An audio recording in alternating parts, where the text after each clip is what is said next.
The Cannabis Show is for information only. You should always consult with a qualified and licensed physician or other medical care provider. Today on The Cannabis Show, Basil talks to us about speaking to youngsters about cannabis use.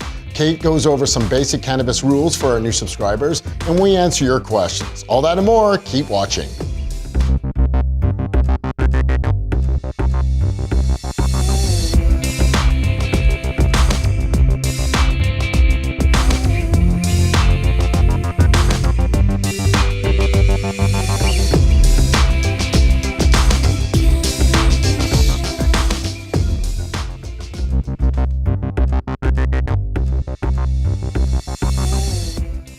Does this scenario sound familiar? You're standing, slightly separated from the rest of the group, discussing cannabis with a friend or family member. Perhaps you're at a family dinner just waiting for the turkey to finish up.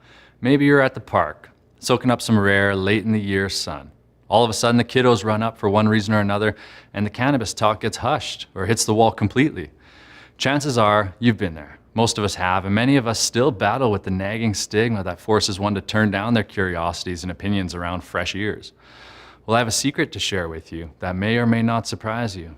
First, those children have far better hearing than you think. And second, they have curiosities as well. They are currently trying to form their own opinions, and in a healthy situation, the mature people in their lives hold a lot of sway over those opinions. If they are getting into their teens, they will likely try cannabis or be around others that are trying it. So take every opportunity you get to speak about cannabis properly and how it affects the body. We owe our offspring the respect to converse with them like people instead of children, or worse yet, not conversing at all.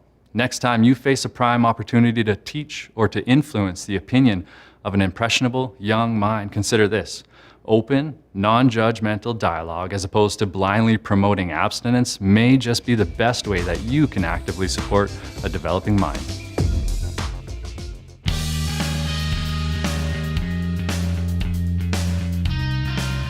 Welcome to The Cannabis Show. We have Basil, Kate, Hart, and myself. My name is Chris.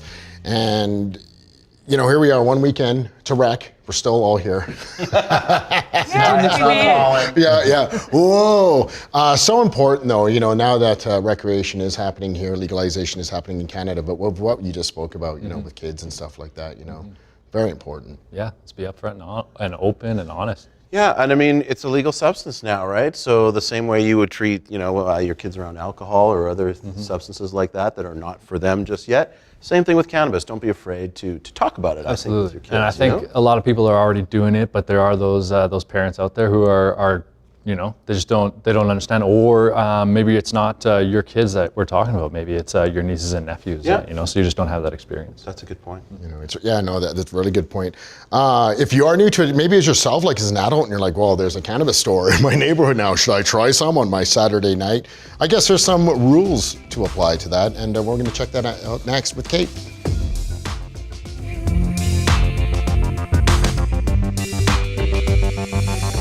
Hello, we have a few new subscribers, so welcome. If you're new to cannabis, just keep this holy trinity in mind. Number 1, go low and slow. If you're starting with, say, oil for the first time, get a dedicated notebook at the same time as you get your oil. Get to know what you're doing. Write down the carrier oil, the ratio of CBD to THC if there's both, and their concentration, the producer, the cost, any terpene info they may or may not have. You'll get pretty well versed on what works for you. And if you don't want to do like a 0.25 at first, just put a couple drops on your hand and ingest it that way, and you can ration up from there. Number 2, don't assume effects will be the same for you as what you've heard others report. I've gotten pretty high on CBD, not sure how that happened, but it's happened more than once, which is not typical. But the moral of the story, don't try anything for the first time and have to say, drive anywhere. Try things when you're stationary and comfortable, and note the effects. Number 3, edibles are on the back burner through Health Canada, but you'll still be able to get them. So remember, your GI tract and your liver are changing the delta-9 to 11-hydroxy-THC, and that can throw a punch, which takes about 2 hours to land. Low and slow is the way to go. You'll want to note the time you take it, so an hour in, you're not thinking, it's time for more. If you remember those 3 things, you should be just fine.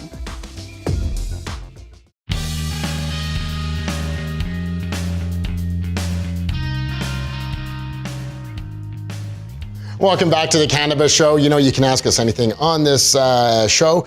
And today's question comes from Robin, another two-part question. She says, hey Basil, Hart, Chris, Kate, and Evan.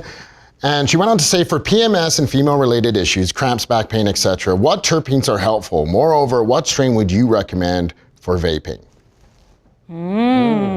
Good question. Well, maybe I'll take this one. PMS, yes, this is fabulous for PMS. And of course, everybody is unique, so it's hard to say exactly what's going to work for everybody. But personally, because, well, my moods might be slightly affected during that time, I will go for a 1-to-1 for sure. And I particularly actually like the Hydropothecary Hexo decarb 1-to-1. It seems to really do something mood-wise and pain-wise and inflammation-wise, all that not so wise stuff too, that helps. I find it very helpful. Terpene-wise, what do you want? Terpene-wise, I usually go for limonene because it's uplifting, and I am not uplifted generally at that time. Something linalool-ish maybe, just for a bit of a... Yeah. Cool. Yeah. And if I want to sleep, of course, I'll go to something that has more of a myrcene effect usually. Okay. Anecdotally, I have heard that the strain Cali Mist is very good for PMS and menstrual issues, but obviously I'm not speaking from experience, but that's what I've read a lot, and I think maybe it has, Cali Mist is a sativa dominant hybrid, so probably lots of linalool in that, like, as you mentioned, so that's just something I've read more than once. Too, so. Excellent. And you can give 30 grams with rec, so you can... There you go. Christmas, yeah.